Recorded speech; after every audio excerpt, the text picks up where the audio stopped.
haddii aad rabtid mobile qiimihiisu uu jaban yahay tayadiisuna ay wanaagsan tahay ha dhaafin Samsung Galaxy A10.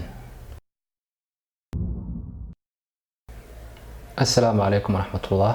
kusoo dhawaada barnaamijka wiiglaha ah ee Murasa Technology Review. waa barnaamij aan kaga warranno agabka iyo wararka tiknoolajiyada ugu dambeeyay toddobaad kasta. maanta waxaan falanqeyn doonaa mobilkan oo loo yaqaano Samsung Galaxy A10. mobilkan wuxuu soo baxay bishii 3aad ee 2019. waa mobilada loo yaqaano A series ama noocyada A la yiraahdo oo shirkadda Samsung doonayso inay ku bedesho noocyadii loo yaqaanay Samsung Galaxy J oo ay ka mid yihiin Samsung Galaxy J7, J8 iyo J5. mobiladan waa mobile iyagu 2019 iyo wixii ka dambeeyay soo bixin badankoodu.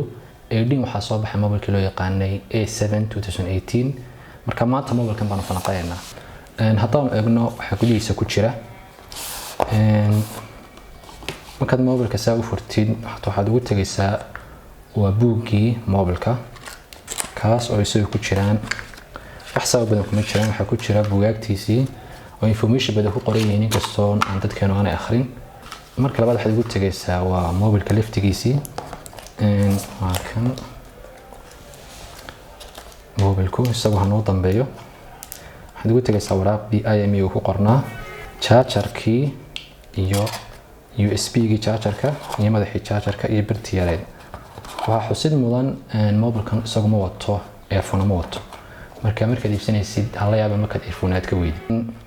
mobilkan horta marka hore aan u gudubno isagoo ah mainly waxaan maanta ka sheekeyn doono mobilkan Samsung Galaxy A10. shayga koowaad ee isha la qabanaysa horta waa dhisaankiisa oo ah mid qurux badan. waayo waxa u dhaxeeya mobiladii waaweyneed iyo mobiladii yareed buu dhaxeeya. waa dhisaan oran karno waa mid size phone weeye.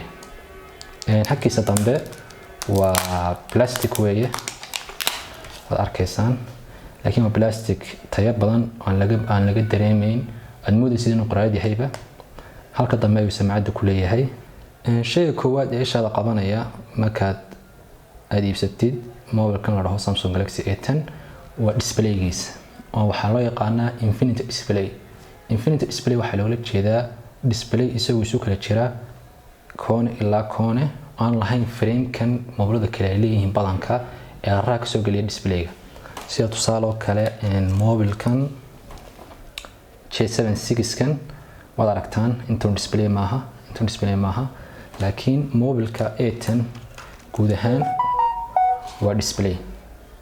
talabaad displaygu resolutionkiisu waxa weeye 1520 lagu dhuftay 720 kaasoo aad u sareeya oo markaad ku daawanaysid muuqaalada ku tusinaya si HD ama 4K oo kala ah. inkastoo ka hooseeyo Super AMOLED screen ko loo yaqaano ay ku shaqeeyaan mobilada Samsung Galaxy S9ka iyo Samsung Galaxy S10ka. shayga koowaad isha la qabanayso markaad mobilka aad furtid waxa weeye softwarekaas oo ah kii ugu dambeeyay oo ah Android 9.0 ama loo yaqaano Android Pie kaas oo soo baxay 2019. iminka la wuxuu ku jiray suuqa wax yar. out of the box marka saa kartoon uga saartid ayuu kula socdaa. kama baahna update inaad update gareysid aad soo shubatid ama aad software aad ku shubtid adigu. waxaana uu leeyahay version kale oo la dhaho Android 1 oo ka mid ah Android 9.0 kaasoo ah Android isagu very neat ah ama aad u nidaamsan oo isku dhaxyaacsan ama isdhex ool sida Android versionada kale. xawaaraha Samsung Galaxy A10 waa mid aad u sareeya. waxa uu isticmaalaa processorka loo yaqaano 14 Exynos 7885 kaas oo ah octa-core ama 8 CPU buu isticmaalayaa. ay afar yihiin 2.2 GHz ay lixka ay labada kalena yihiin 1.6 GHz. waxaana la socda 2GB RAM ah. marka xawaarihiisu wuxuu la mid yahay sida laptopada oo kale. laptopadi adigu all version oo kale uu ka xawaari badan yahayba. xawaaraha inta la eeg wuxuu ku saamaxayaa inaad ku isticmaashid programada aad culus aad ku ciyaartid gameka waaweyn sida gameka loo yaqaano PUBG iyo Fortnite.